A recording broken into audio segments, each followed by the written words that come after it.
A life lost. The tragic end of Mr. Wu. Mr. Wu was a dedicated civil servant. He worked tirelessly at the Workforce Development Agency.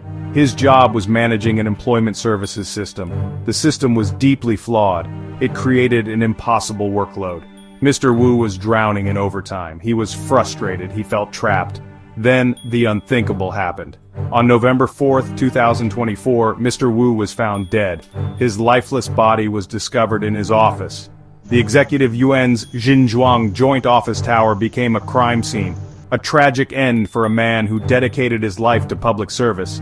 Whispers of bullying began to circulate. The nation held its breath. The news spread like wildfire. Mr. Wu, a man who had always been a cog in the machine, was suddenly thrust into the spotlight, but not for his work, not for his dedication, for his tragic and untimely death. The public demanded answers. Who was responsible? What drove Mr. Wu to such despair?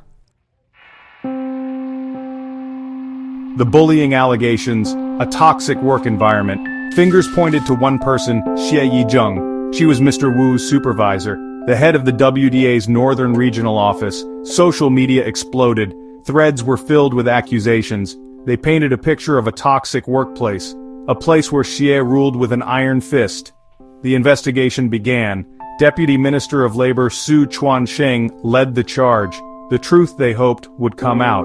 The findings were damning. Mr. Wu was crushed under the weight of his work. The pressure to succeed was immense. He had no support. He felt utterly powerless.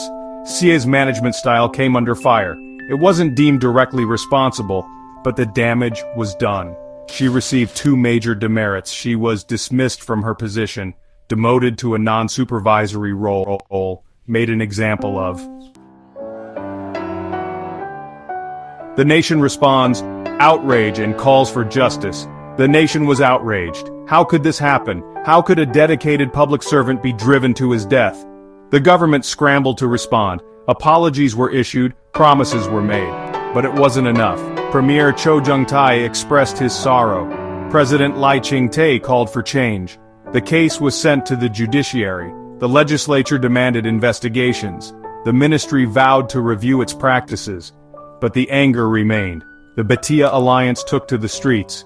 A vigil was held. They stood in silent protest. Candles flickered. White origami cranes symbolized the lost life. They demanded justice for Mr. Wu.